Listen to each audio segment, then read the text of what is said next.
নমস্কার, আমি বৈশাখী। শিল্প সাহিত্য বাই বৈশাখী চ্যানেলে সকল শ্রোতা বন্ধুদের স্বাগত জানাই। আজ আপনাদের বলবো গল্প নিষিদ্ধ ইচ্ছের সন্ধানে। প্রাপ্তমনস্ক শ্রোতা বন্ধুদের জন্য গল্প পাঠ এবং গল্প লেখায় আমি বৈশাখী বিশ্বাস দেবনাথ। প্রথম থেকে শেষ পর্যন্ত শুনবেন। ভালো লাগলে অবশ্যই লাইক করবেন, কমেন্ট করবেন, শেয়ার করবেন এবং আপনাদের প্রিয় চ্যানেল শিল্প সাহিত্য বাই বৈশাখী সাবস্ক্রাইব করে বেল বাটন প্রেস করে পাশে থাকতে একদম ভুলবেন না। বন্ধুরা, শিল্প সাহিত্য বাই বৈশাখী এখন চলে এসেছে ইউটিউব মিউজিক পডকাস্টে। ইচ্ছে করলে আপনারা সেখান থেকেও গল্প শুনতে পারেন এবং আপনাদের ব্যক্তিগত মতামত আমার সঙ্গে শেয়ার করতে পারেন। আজ আপনাদের বলবো গল্প নিষিদ্ধ ইচ্ছের সন্ধানে। গল্প পাঠ এবং গল্প লেখায় আমি বৈশাখী বিশ্বাস দেবনাথ। গল্পটি প্রাপ্তবয়স্ক এবং প্রাপ্তমনস্ক শ্রোতা বন্ধুদের জন্য। উত্তপ্ত নিঃশ্বাস এসে পড়ছে মায়ার ঘাড়ের কাছে। মায়ার সারা শরীরটা কাঁটা দিয়ে ওঠে। রুদ্র তাকে পেছন থেকে জাপটে ধরে।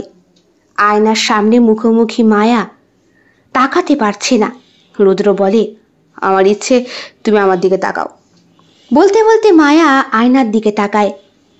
রুদ্র তার দুই দিকে দুফালা তীক্ষ্ণ দাঁত বের করে মায়ার ঘাড়ের কাছে একটা চুম্বন করে। সঙ্গে সঙ্গে মায়ার ঘাড় ফুটো হয়ে গিয়ে সমস্ত রক্তগুলোকে শুষে নেয় রুদ্র। মায়া চিৎকার করে বলতেই যাচ্ছিল যে, এটা কি হচ্ছে, তুমি কি রক্ত শোষক? কিন্তু বলা হলো না। মায়ার দেহটা নেতিয়ে পড়ল রুদ্রর ঘাড়ের কাছে। রক্ত পান করে নিয়ে রুদ্র বলল, তোমার ইচ্ছে পূরণ হয়েছে। তুমি সুস্থ সবল স্বাভাবিক জীবন চেয়েছিলে, সেটাই হবে। আর সেটা পূরণ করতে গেলে যে নতুন একটা আধারের দরকার। আমায় কি দিবি? আমি তোর ইচ্ছে পূরণ করলাম। দেব তো। এই যে মায়ার ছিবড়ে শরীরটা, এখানে তুমি থাকতে পারো। কিন্তু কিন্তু এ শরীর যখন নোংরা হবে তখন নতুন একটা শরীরের জোগাড় করে দেব। মনে রাখিস, যতদিন তুই আমাকে দেহ দিয়ে আশ্বস্ত করবি ততদিন তোর ইচ্ছে আমি পূরণ করে চলব। সবার ইচ্ছের মধ্যে তোর বসবাস হবে, কারণ ইচ্ছে পূরণ করার মধ্যেও নিষিদ্ধ কিছু চাওয়া পাওয়া যে সব সময় থেকে যায়। ঠিক আছে ঠিক আছে, তোমার শরীর পাওয়া হয়ে গিয়েছে তো, এইবার তুমি এখান থেকে কেটে পড়ো। এই ঘর বাড়ি টাকা পয়সা প্রাসাদ সব আমার। ভুল করলি। যেই মেয়েটাকে তুই একটু আগে রক্ত চুষে হত্যা করলি, তার বিদগ্ধ আত্মার কি হবে? সে যে অভিষিক্ত, সে যে এইখানেই থাকবে আর অপেক্ষা করবে তোমার জন্যে নতুন দেহের সন্ধানের। আর দেহ পেয়ে গেলেই তার অন্তর্নিহিত আত্মার সমস্ত ইচ্ছেগুলো যে আমার। রুদ্রর চোখে লালসাপূর্ণ হাসির দীপ্তি ফুটে ওঠে। দাদু ভাই, আমার দাদু ভাই, কেমন আছো? ভালো দাদু। তা তোমার ইচ্ছে পূরণ হলো তো? হ্যাঁ, হবে না। ছোটবেলা থেকে ডাক্তারি পড়ার কত শখ ছিল, কিন্তু বয়স যখন হয়ে গেল তখন আর সেই শখ পূরণ করতে পারলাম না। কিন্তু আমার দাদু ভাই তো আমার রক্ত নাকি, হ্যাঁ? সে আমার ইচ্ছে পূরণ করবে, গ্রামে মানুষের চিকিৎসা করাবে, তাও বিনা পয়সায়। সত্যি দাদু, তোমার ইচ্ছে আমি বিনা পয়সায় চিকিৎসা করি? কিন্তু আমার তো মাঝে মাঝে কেমন একটা ডাউট হয়, তুমি শালা টাকার পিশাচ। ঘুরে তাকায় রুদ্র তার নাতির দিকে। 25 বছর আগের ঘটনার কথাগুলো কেমন যেন মাথায় গোলমাল করে ওঠে। আদিত্য রুদ্রর একমাত্র আদরের নাতি। সে বলে, দাদু, আসছিলাম যখন টোটো করে, একটা টোটোওয়ালা বলল আমাদের এই পুরনো ওটা প্রাসাদ আছে নাকি, সেই প্রাসাদটার ওখানে একটা সুন্দর নার্সিংহোম হতে পারে মানুষের চিকিৎসার জন্য। সবাই পরিত্যক্ত বলে। সরকার থেকেও নাকি লোকজন এসে ওটাকে ভাঙাচোরা করার চেষ্টা করেছে, কিন্তু কেউ পারেনি। খবরদার ওইখানে যাবে না। কেন যাবো না কেন? ওটা ভুতুরে। এখনকার দিনে এসে কেউ বিশ্বাস করে নাকি কেউ? হ্যাঁ, কি যে বলো। আমার ইচ্ছে তুমি ওখানে যাবে না। হ্যাঁ, তোমার ইচ্ছে বলেই হলো, আমার প্রতি ইচ্ছের কোনো দাম নেই। রুদ্র চোখ দুটো ঝলসে ওঠে কিসের একটা অজানা আগুনে। অনেক বছর পর আদিত্য তার শৈশবের গ্রামে ফিরে এসেছে। গ্রামের চারপাশে ঘুরতে ঘুরতে সে আবিষ্কার করে একটি পুরনো পরিত্যক্ত প্রাসাদ, জাদুকরী মায়া বলয়ে ঢাকা। প্রাসাদটির কথা বহুদিন আগে শুনেছিল আদিত্য তার বৃদ্ধ ঠাকুরদার মুখে। এই প্রাসাদে বহু বছর জনমানব থাকে না।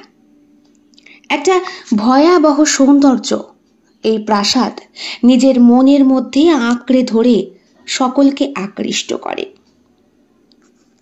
প্রাসাদের বাহিরের অংশটি ভগ্নপ্রায়, যেখানে লতাপাতা এবং আগাছায় ছেয়ে গিয়েছে। বড় লোহার ফটকটি মরিচা ধরে গিয়েছে এবং তার ওপরে লতা গুল্ম জড়িয়ে আছে। ফটক ঠেলে ভেতরে ঢুকতেই দেখা যায় প্রাসাদের সামনের উঠোনটি ভয়ানক নিস্তব্ধ এবং এক অদ্ভুত মায়াবী আলোতে মোড়ানো। আদিত্য ধীরে ধীরে প্রাসাদের ভেতরে প্রবেশ করে। মূল দরজাটি বিশাল এবং কাঠের তৈরি, যার ওপরে রয়েছে বিভিন্ন প্রাচীন নকশা। দরজাটি ঠেলে ভেতরে প্রবেশ করলে দেখা যায় ভেতরের হলঘরটি বিস্তৃত এবং উঁচু সিলিংয়ের সাথে স্থাপত্যের এক অপূর্ব নিদর্শন। হলঘরের চারপাশে মোমবাতির মৃদু আলো জ্বলছে, যা ঘরের অন্ধকারকে আরো গভীর করে তুলেছে। হলঘরের মাঝখানে একটি বিশালাকার ঝাড়বাতি ঝুলছে, যা এখন মোমবাতির পরিবর্তে মাকড়সার জালে জড়ানো। দেওয়ালের ওপর ঝোলানো পুরনো চিত্রকর্মগুলি যেন জীবন্ত হয়ে উঠেছে। তাদের চোখের চাহনি এক অদ্ভুত মায়াবী আভা তৈরি করে, যা আদিত্যকে মুগ্ধ করে এবং ভয় দেখায়। হলঘরের এক কোণায় একটি পুরনো গ্র্যান্ড পিয়ানো রাখা, যার ওপর ধুলো জমে আছে। পিয়ানোর পাশেই একটি বিশাল চাঁদোয়া বিছানা, লাল মখমলের চাদরে ঢাকা। বিছানার ওপরে একটি নকশা করা কুশন রাখা। হলঘরের এক কোণায় রয়েছে একটি অর্ধবৃত্তাকার সিঁড়ি, যা ওপরের তলায় নিয়ে যায়। সিঁড়ির প্রতিটি ধাপ যেন ভয়ানক কোনো গোপন রহস্য লুকিয়ে রেখেছে। সিঁড়ির রেলিংয়ের লতা গুল্ম জড়িয়ে আছে এবং মাকড়সার জালে ঢাকা। এই সময় হঠাৎ করে আদিত্য একটি মৃদু হাসির শব্দ শুনতে পায়। তার চোখের সামনে উপস্থিত হয় একজন নারী, সৌন্দর্য যার অপ্রতিরোধ্য এবং চোখের চাহনি মনোমুগ্ধকর। পরনে সাদা শিফনের শাড়ি, যা শরীরকে আংশিকভাবে ঢেকে রেখেছে। চোখে এক অদ্ভুত মায়া মাখা। তোমাকে স্বাগতম আদিত্য, আমি অভিষিক্তা। তুমি? আমার নাম জানলে কি করে? আমি এখানে অনেকদিন ধরে আছি, তোমার নাম শুনেছি গ্রামবাসীদের মুখে। তুমি এখানে একা থাকো এই প্রাসাদে? হ্যাঁ, এটাই তো আমার বাড়ি। আমি এখানে একান্তেই থাকি। তুমি এখানে কিভাবে এসেছো? এই প্রাসাদের ইতিহাস কি? এই প্রাসাদের ইতিহাস অনেক পুরনো এবং রহস্যময়। এটি এক সময় আমার পূর্বপুরুষদের ছিল, যার গল্পগুলো এখনো এখানে প্রতিধ্বনিত হয়। তুমি আমায় শোনাবে? আমি জানতে চাই। অবশ্যই শোনাবো, কিন্তু তোমাকে ধৈর্য ধরতে হবে। প্রতিটি কোণায় লুকিয়ে আছে এক একটি করে গল্প। ধীরে ধীরে বলবো খনি তোমায়। তুমি তুমি একা থাকো, ভয় করে না? ভয় কেন করবে? যা বাবা, আমাকে তো রেখে গিয়েছিল আমার ভালোবাসার মানুষটি, আর আমাকে নিয়ে যেতে আসেনি। তুমি বলো, পূর্বপুরুষের বাড়ি ছেড়ে কি আর চট করে যেতে ইচ্ছে করে? তা তো ঠিক। কে রেখে গিয়েছিল? আমাকে ভালোবাসত সে, আমার প্রেমিক। আর এলো না বলে আমারও আর যাওয়া হলো না। অভিষিক্তার কথার মধ্যে কেমন যেন রহস্য জড়ানো রয়েছে। আদিত্য গ্রামে পা রেখেছে পরশুদিন, যেদিন খুব ঝড় বৃষ্টি হলো। সেই দিন ডাক্তারি পড়াশোনা করার জন্যে গ্রামের বাইরে শহরে থাকতো সে। পড়াশোনা কমপ্লিট হয়ে গিয়েছে। ঠাকুরদা রুদ্রনীলের ইচ্ছেতে এই গ্রামেই হাসপাতালে সে চাকরি করবে। হ্যাঁ, চাকরি সমস্ত কিছুই পাকাপোক্ত। তবে জয়েন করার আগে কয়েকটা দিন মনটাকে একটু ফুর্তি রাখার জন্যেই গ্রামে ঘোরাফেরা। পুরনো প্রাসাদের কথা বলতেই ঠাকুরদা বেশ কাচুমাচু খেয়ে গিয়েছিলেন। বলেছিলেন, ওই পুরনো প্রাসাদে যাবার কি দরকার? ছোটবেলা থেকে তো শুনেছ প্রাসাদে নাকি ভূত থাকে। তাছাড়া শুনেছি বহু বছর আগে ওই প্রাসাদে বাঁদরদের আঁকড়া ছিল। তুমি এখনো এসবে বিশ্বাস করো ঠাকুরদা? দেখো, কিছু কিছু জিনিস বিশ্বাস আর অবিশ্বাসের মাঝখানে আটকে থাকে। আমার ইচ্ছেতে তো আর কিছু হবে না। তুমি এখন বড় হয়েছো, অ্যাডাল্ট, তোমার সিদ্ধান্ত তোমার কাছে। ডাক্তারি পড়ে তুমি যে গ্রামে এসেছো, এটি আমার 14 গোষ্ঠীর কপাল। বলে ঠাকুরদা চলে গিয়েছিলেন ওনার হাতে লাঠিটা নিয়ে। আদিত্য মনে মনে ঠিক করেই নিয়েছে, গ্রামে ঝড় বৃষ্টির মধ্যে যেদিন পা রাখে সেই দিন টোটোওয়ালার মুখেই শুনেছিল, বাবু, এই প্রাসাদটা ভেঙে চুরে যদি এখানে ভালো একটা হাসপাতাল করা যায় তাহলে গ্রামের লোকের খুব সুবিধা হয়। কেউ থাকে না এই প্রাসাদে, পরিত্যক্ত। সরকার থেকেও লোকজন এসেছিল, সব ভয়ে পালিয়েছে। কেন? ভয় কেন? প্রাসাদের পাশে একটা নীলকুঠি আছে না, ছোট্টবেলা থেকে আমি দেখেছি নীলকুঠির দরজা কত বড়, তার দালানটাও কত বড়। যত দিন যাচ্ছে নীলকুঠি ভেতর দিকে ঢুকে যাচ্ছে। প্রকৃতি গ্রাস করছে বাবু, এরপরে প্রাসাদটাও উদা হয়ে যাবে। তার আগে যদি মেরামত করে নীলকুঠি কি হচ্ছে? বসে যাচ্ছে? কি যে বলো, ওখানকার মাটি বসে যাচ্ছে তাই? না না বাবু, হাসবেন নে। শহর থেকে কত লোক এলো গেল, এই প্রাসাদের নীলকুঠিটায় কেউ প্রবেশ করতে পারে না। তাই আমি যদি প্রবেশ করে দেখাই? না না বাবু, জীবনে ঝক্কি নিয়ে যাবেন না। তার উপরে আপনি আমাদের গ্রামের নতুন ডাক্তার।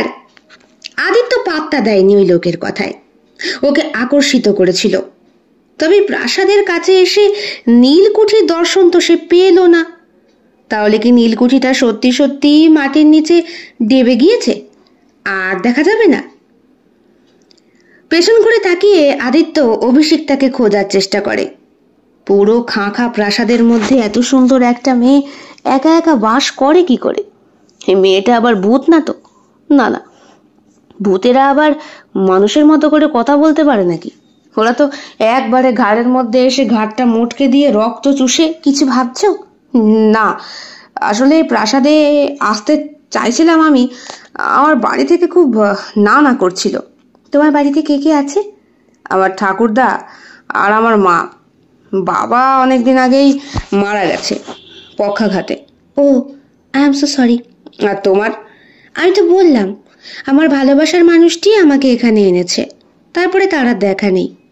কিন্তু আমি বা এই বাড়ি ছেড়ে কি করে যাই?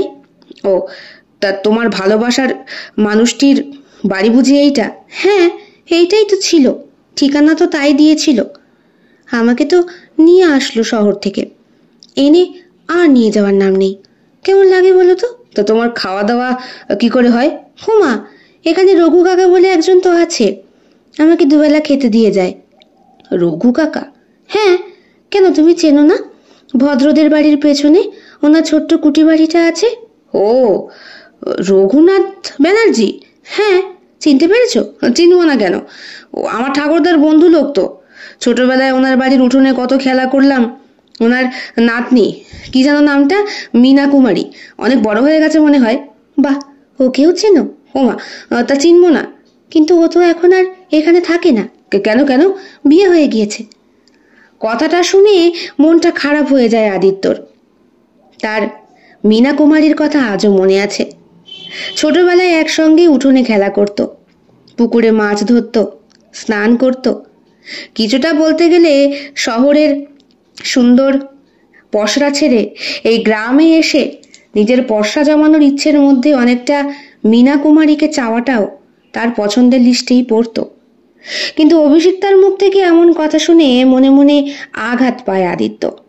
অভিষিক্তা ওর কাছে এগিয়ে আসে, বলে, এসোই না এখানে, মাঝে মধ্যে গল্প করবো খন। তাছাড়া প্রাসাদে তো একাই থাকি, মন মেজাজে ভালো লাগে না। দুবেলা এসে লোকটি খাবার দিয়ে চলে যায়, দুটো কথা বলার লোক নেই। তুমি তো প্রাসাদ থেকে বেরোলেই পারো। না না, প্রাসাদ থেকে আমার বেরোনো বারণ। কেন?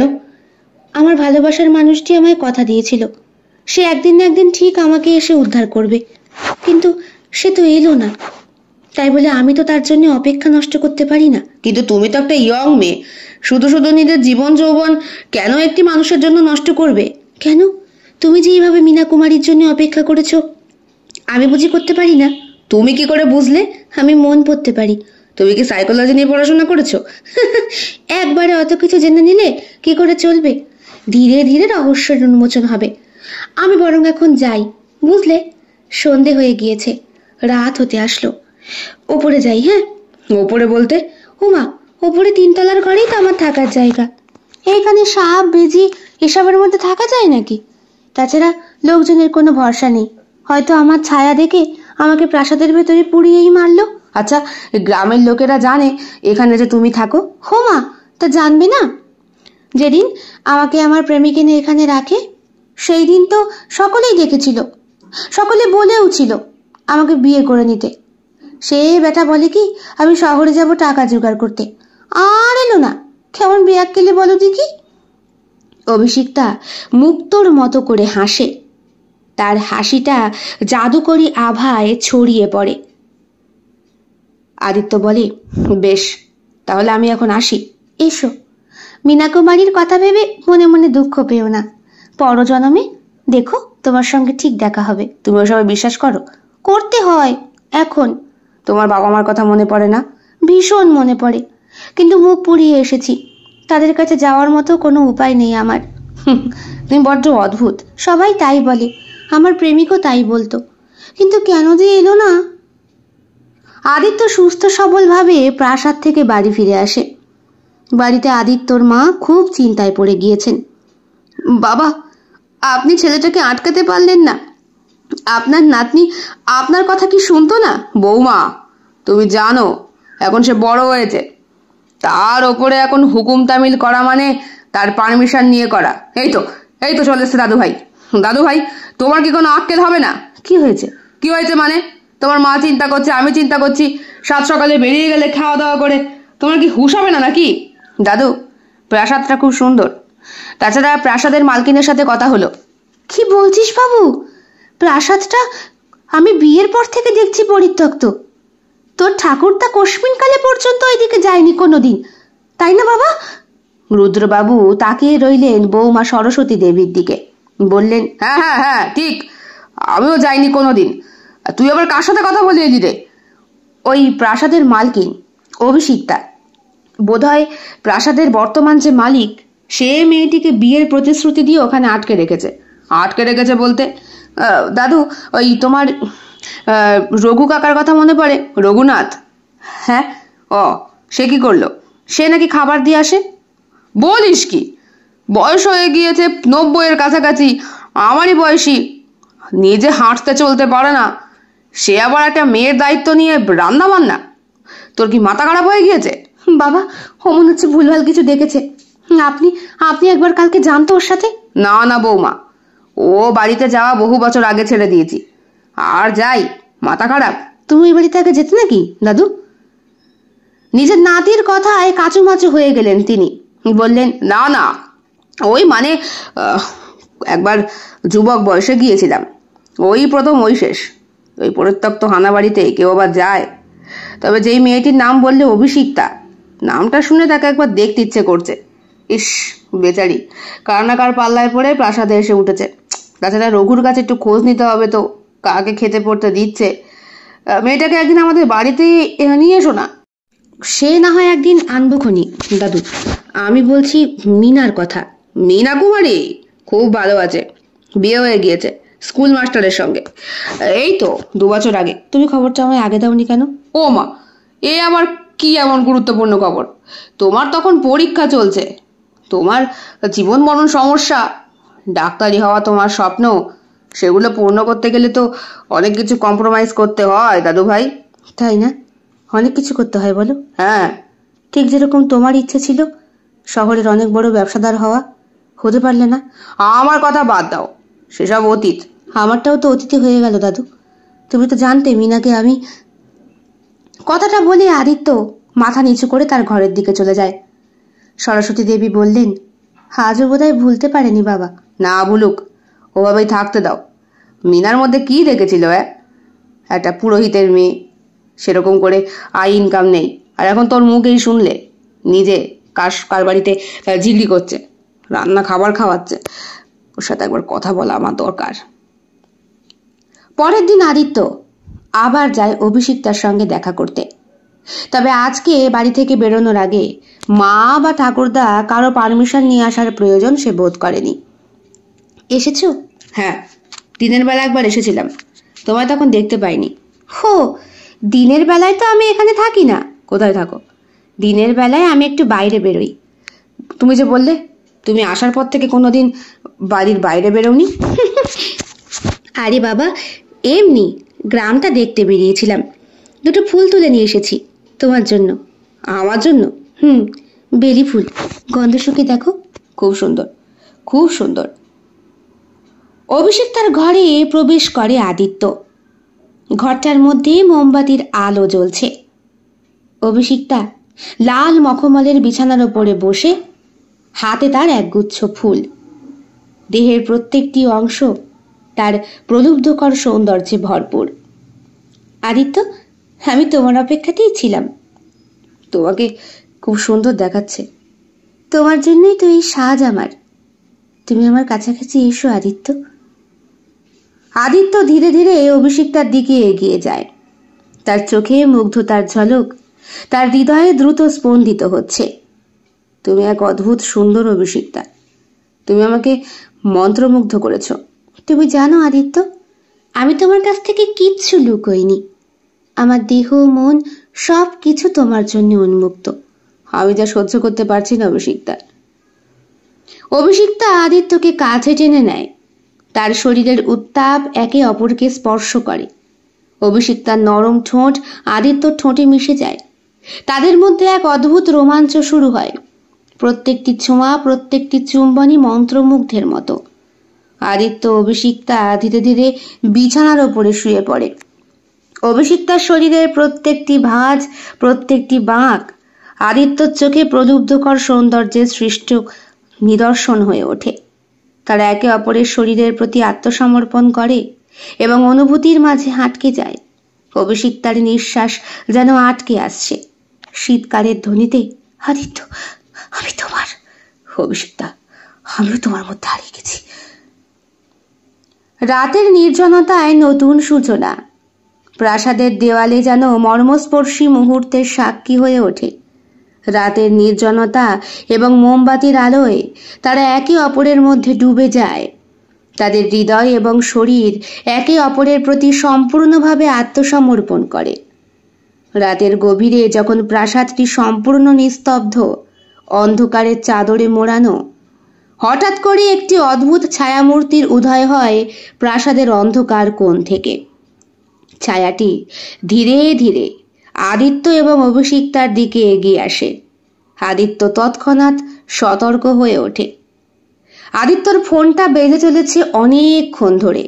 মা, ঠাকুরদা সকলেই ফোন করছে, কিন্তু সে বাড়ি থেকে বেরোনোর আগেই ঠাকুরদাকে ছোট্ট একটা মেসেজ করে এসেছিল। লিখেছিল, আজকে রহস্যভেদ করেই ছাড়বো। আজকে হয়তো বাড়ি ফিরবো না, কিন্তু ওই প্রাসাদ আমার আজকে লাগবেই লাগবে। ঠাকুরদা কি লিখেছে বা মা কি বলেছে শোনার প্রয়োজন বোধ করেনি আদিত্য। এইখানে আসার আগেই আদিত্য শুনেছিল ওর মায়ের মুখে, জানিস, আমি শুনেছিলাম তোর ঠাকুরদা ইয়ং বয়সে খুব বদমাশ ছিল। কিরকম মা? কিরম বলতে, মেয়ে পটানো স্বভাব আর কি। মায়া বলে একটি মেয়েকে খুব ভালোবাসতো, বুঝলি তোর ঠাকুরদা। এই যে তোকে পুরনো পরিত্যক্ত বাড়িটায় যেতে বারণ করে না, এর পেছনে আমার মনে হয় লুকোনো কোনো গল্প আছে। কিরকম মা? শোন, তোর বাবার মুখে শুনেছিলাম, তোর ঠাকুমা জীবিত থাকাকালীনই ঠাকুরদা শহরে চাকরি করত। তখনই বেশ্যাপল্লীর একটি মেয়ে মায়ার সঙ্গে ওর পরিচয় হয়। মেয়েটি নিতান্তই সভ্যভদ্র, পেটের দায়ে অমন কাজ করত। কিন্তু তো ঠাকুরদার আবার ক্ষমতাও ছিল না দুটো মেয়েকে একসঙ্গে পোষা। কাজেই ওই প্রাসাদ বাড়িতে মেয়েটিকে এনে তোলে। তারপর তারপর আর কি, পুরো ব্যাপারটায় জানাজানি হয়ে যায়। মায়া নাকি এক যৌন দাসী। সে আবার কি? হ্যাঁ রে, ও নাকি কোনো এক যৌন পিশাচের কবলে থাকতো। হ্যাঁ, আমি তো বুঝতে পারছি না, কি বলছো? শুন, আমি শুনেছি মায়া ছোটবেলায় যেই গ্রামে থাকতো সেই গ্রামে নাকি ভয়ঙ্কর একটা ঝড় এসেছিল।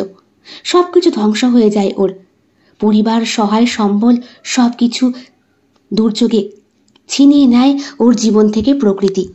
তখনই বাঁচার জন্যে শহরে আসে মায়া চাকরি খুঁজতে। কাজকর্ম পাচ্ছিল না। একদিন রাতেই কে যেন ওকে কুপ্রস্তাব দেয়, এক রাত্রের বিনিময়ে প্রচুর টাকা আর জীবনের সত্যতার মুখোমুখি হওয়া। সেই রাতের পর থেকেই মায়া ওই কাজ করতে শুরু করে। তখনই দেখা হয় তোর ঠাকুরদার সঙ্গে। তুমি জানো মায়া, আমি তোমায় এখানে কেন এনেছি? আমি জানি না। তুমি আমাকে এই অন্ধকার জগতে কেন নিয়ে এসেছো? তোমার জীবনের একাকিত্ব, তুমি একটি আলোর ঝলক আমার কাছে। তুমি অন্যদের মতো নও মায়া। তোমার চোখে আমি কষ্ট দেখতে পাই, কিন্তু কষ্টের মধ্যে একটা প্রচণ্ড ইচ্ছে আছে। কিসের ইচ্ছে? মুক্তির ইচ্ছে। তুমি চাইলে আমি তোমাকে এই নিষিদ্ধ জীবনের বাইরে নিয়ে যেতে পারি, কিন্তু তার জন্যে তোমাকে একটা শর্ত মানতে হবে। কি শর্ত? তুমি আমাকে তোমার সারা রাত দেবে। আমি তোমার সব ইচ্ছে পূরণ করব, কিন্তু তুমি আমাকে তোমার ইচ্ছেটা দেবে। এই রাতটা হবে আমাদের, তাই তো? তুমি কি প্রস্তুত? কিন্তু তুমি কি করতে চাও? তুমি আমার নিয়ন্ত্রণে থাকবে। তোমার শরীর আমার শরীর এক হবে। তোমার প্রতিটি স্পর্শ, প্রতিটি অনুভূতি হবে আমার। তাহলে তুমি আমার ইচ্ছের মালিক হবে? না মায়া, আমি তোমাকে তোমার ইচ্ছের মালিক বানাবো। তোমাকে শেখাবো কিভাবে নিজের ইচ্ছে পূরণ করতে হয়। আমি তোমার কাছ থেকে সবকিছু শিখতে চাই। আমি বুঝতে পেরেছি। তারপর তারপর কি হলো মায়া? তারপর আর কি হবে মায়ার? আমি শুনেছি মায়া নাকি আজও ওইখানে রয়েছে। ঠাকুরদা মায়ার ইচ্ছেটাকে নিয়ে নিজের ইচ্ছে পূরণ করত। জানিস তো, মানুষ যত বড় লোক হোক না কেন অথবা গরিব থাকুক না কেন, স্বপ্ন দেখে। স্বপ্নের মধ্যে তার অনেক রকমের ইচ্ছে সে কল্পনার জগতে গিয়ে পূরণ করতে পারে, বাস্তবে যেগুলো করতে পারে না। কিন্তু তো ঠাকুরদা যেই যৌন পিশাচের উপাসনা করত, সেই পিশাচের কাছে মায়া নামক যৌন দাসীকে ইচ্ছের কবলে বন্দি করে সমস্ত কিছু পেতে শুরু করেছিল। মানে মানে তো ঠাকুরদার ব্যবসা কেমন যেন রাতারাতি ফুলে ফেপে উঠল। চারিদিকে ছড়িয়ে পড়ল তো ঠাকুরদার সুনাম। শহরে চাকরি ছেড়ে দিল, কিন্তু কোশমিন কালে ভুলেও ওই প্রাসাদের দিকে আর যেত না। এদিকে ধীরে ধীরে তোর ঠাকুমা অসুস্থ হয়ে পড়ল। পিশাচের নাকি একটা নিয়ম আছে, সে সব কিছু দেবে, কিন্তু বিনিময়ে তাকে একটা আধার দিতে হবে। টাটকা তরতাজা আধার বলতে তখন তোর ঠাকুরমার শরীরটা ছিল। বয়স তখন তোর ঠাকুমার খুব একটা বেশি না, তোর বাবাই তখন বোধহয় 7-8 বছরের। একটু একটু মনে আছে বলেই আমায় সবটা তোর বাবা জানিয়েছিল। মা, তারপর কি হলো? তারপর আর কি হবে? আমিও কোনোদিন ওই প্রাসাদের সম্মুখে যাইনি। তোর বাবা তারপর সুইসাইড করলো, তুই হলি, তারপর থেকে চলছে। মা, আমাকে জানতেই হবে ওখানে কি আছে। দেখ বাবা, কিছু কিছু জিনিস না জানাটাই বোধহয় আমার পক্ষে শ্রেয়। না মা, আমাকে জানতেই হবে, বিশ্বাস করো, আমাকে জানতেই হবে। এটা কি অভিষিক্তা? তোমার পেছনে এটা কি? আদিত্য, ভয় পেও না, ওর নাম রক্তশোষ। হ্যাঁ, সেটা আবার কে? আমার প্রাক্তন প্রেমিক, একজন যৌন পিশাচ, যার জীবন জুড়েই শুধু যৌন তৃষ্ণা। সে আমার পিছু ছাড়তে চায় না এবং আমাকে নিজের দাসী বানিয়ে রেখেছে। অভিষিক্তা, তুমি তুমি এগুলো কি বলছো? অভিষিক্তা, তুমি আমায় ছাড়বে না তো? আমি কিন্তু তোমায় ছাড়বো না। রক্তশোষের কণ্ঠস্বর অন্ধকারের মধ্যে থেকে ভেসে আসে, যা শুনে আদিত্য কেঁপে ওঠে। অভিষিক্তা আদিত্যকে শক্ত করে ধরে। আদিত্য বলে, আমি তোমায় রক্ষা করব। তুমি তুমি কারো দাসী হতে পারো না। তুই আমাকে থামাতে পারবি না। অভিষিক্তা আমার রক্তে মিশে আছে, তোর মুক্তি নেই। রক্তশোষ, আমি সত্যি বলছি, দেখো তুমি আমার রক্তে মিশে আছো, কিন্তু আমি ওকেও ছাড়তে পারবো না। আমরা আমরা ঠিক একসঙ্গে ওর সঙ্গে লড়াই করতে পারবো। রক্তশোষ ধীরে ধীরে এগিয়ে আসে আদিত্যর দিকে। অশুভ শক্তি দিয়ে ভয়াবহ একটা পরিবেশের সৃষ্টি করে সে।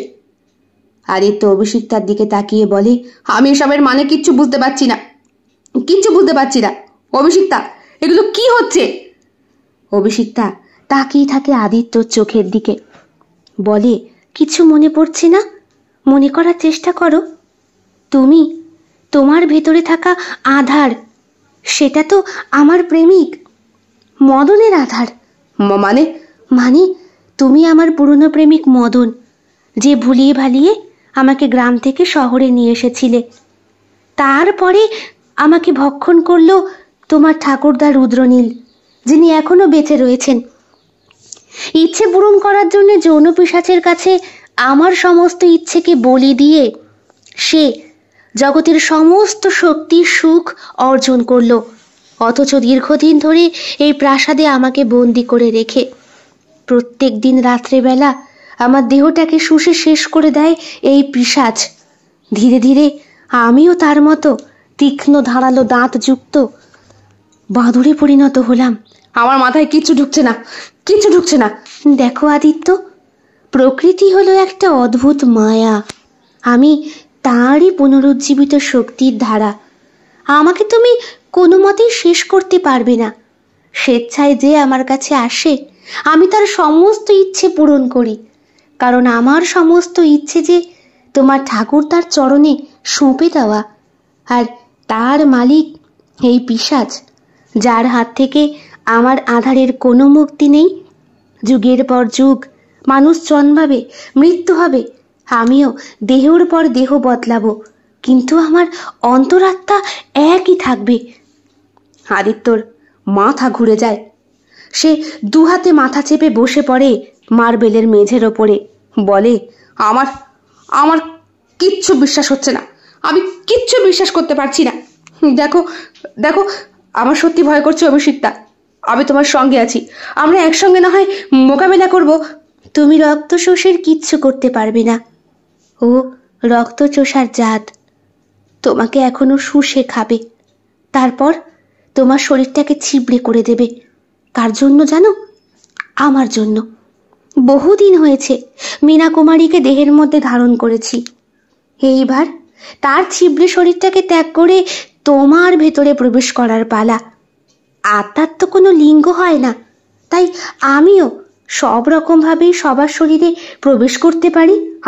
আমি বাড়িতে কি জবাব দেব, কি বলবো? আমি তো কিছু জানি না আদিত্য, ভাগ্য তোমাকে এইখানে এনে দাঁড় করিয়েছে, না হলে এই প্রাসাদ সম্পর্কে তুমি বা কেন এত আকৃষ্ট হবে? বহু বছর আগে ইংরেজরা এখানে নীলকুঠি স্থাপন করেছিল, কত বেশ্যাকে ওই নীলকুঠির তলায় দফন করেছে ওরা। সেই কারণেই তো প্রকৃতি নিজেই আজকে প্রাসাদকে গিলে খেতে চলেছে, তারই সূচনা করছে ওই নীলকুঠি গ্রাসের মধ্যে দিয়ে। তারপর একটু একটু করে অন্দরমহল, বাহিরমহল, প্রাসাদের ভেতর, তারপর এই সিঁড়িঘর, সব একটু একটু করে প্রকৃতির করাল গ্রাসে মাটির সঙ্গে মিশে যাবে। যতক্ষণ না সেটা হচ্ছে ততক্ষণ তো আমার আত্মার মুক্তি নেই আদিত্য। এমন কথা কেন বলছো? তাছাড়া কি বলবো বলো? তুমি স্বেচ্ছায় আমার কাছে এসেছো, আর স্বেচ্ছায় যে পুরুষ আমার সঙ্গে শরীর আদান প্রদান করে, তার শরীর গ্রহণ করাই তোমার ঠাকুরদার ইচ্ছে, আর সেই ইচ্ছেই এখন আমার ইচ্ছে। মানে আমি কিচ্ছু বুঝতে পারছি না। তোমার ঠাকুরদার ব্যবসার উন্নতি তো আরো দরকার। ওই তো সে হোমকুণ্ডে বসে পিশাচের যজ্ঞ করছে, কিন্তু সে আজকে জানে না তার নিজেরই রক্তের যে বলি হতে চলেছে। না না! আদিত্যর ঘাড়ের ওপরে চেপে বসে সেই রক্তচোষ পিশাচটি এবং আদিত্য শরীর থেকে শুষে নেয় সমস্ত রক্ত। যজ্ঞের আগুন ধীরে ধীরে প্রজ্বলিত অগ্নিশিখার থেকে একটু একটু করে নিভে আসতে শুরু করে। রুদ্রনীল বলে, এগুলো কি হচ্ছে? এগুলো কি হচ্ছে? আমার ইচ্ছে পূরণ হচ্ছে না কেন? কেন? 3 দিন পর আদিত্যর নৃশংস শুষে নেওয়া ছিবড়ে হয়ে যাওয়া হাড়হীন দেহটা আবিষ্কার হয় প্রাসাদের বাইরে। পুলিশ এসেছে, তদারকি করছে। আচ্ছা, আপনার নাতি তো ডাক্তারি পাস, সে এখানে এসে কি করছিল? আমি জানি না অফিসার। হাসপাতালেই তার জয়েন করার কথা আগামী 3 দিনের মধ্যে। বলেছিল গোটা গ্রামটা ঘুরে দেখব। এই প্রাসাদেও আসা তার নিজের ইচ্ছেতেই, আমরা কেউ কখনো জোর করিনি। আদিত্যর মা চুপ করে বসে রয়েছেন, ওনার চোখ দুটো আকাশের দিকে নিবদ্ধ। আপনি কিছু বলবেন সরস্বতী ম্যাডাম? না, আমার কিছু বলার নেই। বেঁচে থাকার অবলম্বন ওই একমাত্র ছেলেটি আমার ছিল, সেও যখন আর নেই তখন। বৌমা, অমন কথা বলো না। আপনি চুপ করুন বাবা, আপনার পাপের ফলই তো এখন দিতে হচ্ছে। মানে? স্যার, আপনি একটু ইনকোয়ারি করবেন তো, ইনকাম ট্যাক্স অফিসারের কাছে একটু জানান দেবেন তো। আমার এই যে বাড়ি, এত বড় বাড়ি, এর মেঝের তলায়, এর দেয়ালে, এর প্রত্যেকটা গম্বুজে তারা তারা নোট আর টাকা ভর্তি রয়েছে। কোথা থেকে এলো আমার শ্বশুর মশাইয়ের কাছে? অপরের ইচ্ছে চুরি করে আজকে উনি বড়লোক হয়েছেন। মানে? স্বপ্ন চুরি করা যায় অফিসার, জানেন? এক এক মানুষের স্বপ্ন এক এক রকম হয়, তাই ইচ্ছে পূরণটাও এক এক রকম। যদি কোনো পিশাচিক শক্তি বলে পিশাচকে নিজের বেড়াজালে আটকে রেখে অপরের ইচ্ছেকে নিজের ইচ্ছের মাধ্যমে প্রকাশ করা যায় আর স্বপ্নগুলোকে এক রাত্রের মধ্যে সম্পন্ন করা যায়, তাহলে? আমি বুঝতে পারছি না আপনি কি বলতে চাইছেন। আমি আপনাকে বলছি, ধরুন আপনি স্বপ্ন দেখলেন আপনি বিরাট বড় একটা প্রাসাদে প্রবেশ করেছেন, সেইখানে তারা তারা নোট রয়েছে। ওইখানে নোটগুলো আপনি জাগরণ অবস্থাতেই নিজে উপলব্ধি করতে পারলেন। যেভাবেই হোক সেই টাকা আপনার কাছে চলে এলো। হয় সেটা কোনো রকম ব্যবসা বলে, অথবা কোনো রকম ভাবে জাদু বলে। মানে আমার শ্বশুর মশাই প্রথম যখন মায়ার স্বপ্ন চুরি করলেন, দেখলেন মায়ার স্বপ্ন দেখে একটি সুস্থ স্বাভাবিক জীবনের। আকাশ, খোলা তারা, বিরাট বড় প্রাসাদ, রাজমহল এইসবের নয়। সে স্বপ্ন দেখে ভাত, কাপড়, নদী, পুকুর এইসবের। চুরি করার পরপরই আমার শ্বশুর মশাই জায়গা জমি কিনে ফেললেন। চিঠি এলো নাকি বাড়িতে, ওনারই দুঃসম্পর্কীয় কোন আত্মীয় ওনার নামে সবকিছু রেখে গিয়েছেন, যেটা কোনোদিন সম্ভব ছিল না। তারপর আর কি, মায়া স্বপ্ন দেখলো আবার তার সুন্দর একটা বিয়ে হবে, স্বামী হবে। আমার শ্বশুর মশাই আমার শাশুড়ি জগদম্বা দেবীকে বিবাহ করলেন।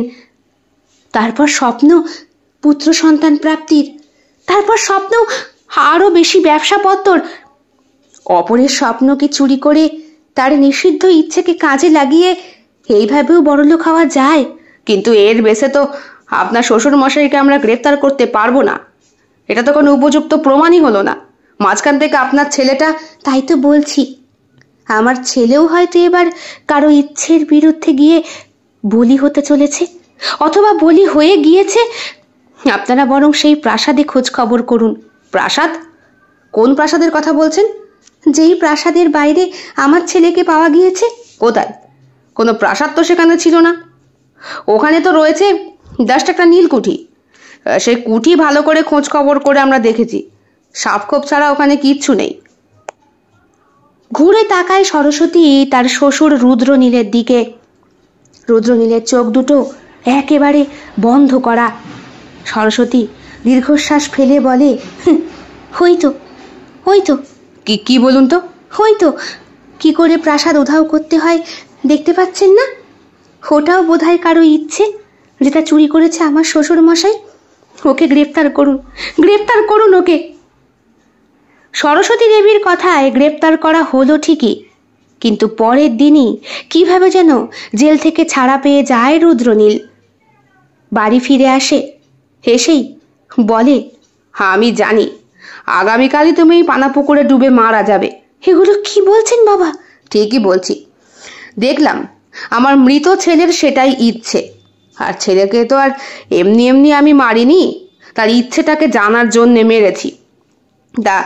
ওর ইচ্ছে এখন তোমার সঙ্গে আবার একসাথে ঘর করা, তবে এইখানে নয়, পরলোকে গিয়ে।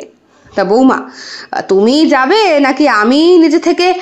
আর একটা কথা দেখো, সব হারিয়ে তুমি নিজেও এখন অনাথ। না আছে তোমার স্বামী, না আছে তোমার ছেলে। তা তুমি বা শুধু শুধু এখন এই একা একা এই ঘরের মধ্যে বেঁচে থেকে কি করবে বলো? বাবা! পরের দিন সরস্বতী দেবীর ডেড বডিটা পাওয়া যায়। পুকুরে নয়, সিলিং ফ্যানে ঝুলছিল। রুদ্রনীলকে খুঁজে পাওয়া যায়নি। তবে ঘটনার ঠিক বছর 7 পর প্রাসাদটা নতুন করে কিভাবে যেন তৈরি হয়। সেইখানে নতুন লোক এসে বসবাস করতে শুরু করে। এইবারে নতুন একটা ভাড়াটিয়ার দল এসেছে। সেখানে সুন্দর দেখতে একজন যুবা পুরুষ, একজন অতিরিক্ত সুন্দরী নারী আর একটা ছোট্ট ছেলে। শুধু প্রাকৃতিক পরিবেশটা কিছুটা বদলে গিয়েছে। যেটি 100 বছর আগের পরিবেশে ছিল, ঠিক সেই রকম গ্রাম বাংলার সূচনা হয়েছে। এখানকার মানুষগুলোও বুঝতে পারছে না কি করে পিওর অক্সিজেন নাকে আসছে। প্রত্যেকেরই ইচ্ছে থাকে একটা সুন্দর স্নিগ্ধ প্রাকৃতিক পরিবেশে ছোট্ট একটা বাড়িতে থাকবে, যেখানে শহরতলির কোনো নোংরা আবর্জনা দুর্গন্ধ থাকবে না, যেখানে মানুষের ইচ্ছেগুলো পূরণ হবে বারবার। হেও যেন ঠিক ইচ্ছে পূরণের মতোই শান্ত, স্নিগ্ধ, সুন্দর একটি গ্রাম। এই গ্রামকে আর মরা গ্রাম বলাই যাবে না। কেমন লেগেছে আজকের নিবেদন? কমেন্ট বক্সে কমেন্ট করতে কেউ ভুলবেন না। ভালো লেগে থাকলে অবশ্যই লাইক করবেন, শেয়ার করবেন, আর আপনাদের প্রিয় চ্যানেল শিল্প সাহিত্য বাই বৈশাখী সাবস্ক্রাইব করে পাশে থাকবেন। বেল বাটন প্রেস করে দেবেন নতুন গল্পের নোটিফিকেশন সবসময় পেয়ে যাবার জন্যে। আজ এই পর্যন্তই। দেখা হচ্ছে আগামীকাল আরও একটি নতুন ভিন্ন স্বাদের ভিন্ন আঙ্গিকের গল্পের সঙ্গে। সকলে খুব ভালো থাকবেন, সুস্থ থাকবেন, ঈশ্বরের কাছে এটাই কামনা করি। নমস্কার।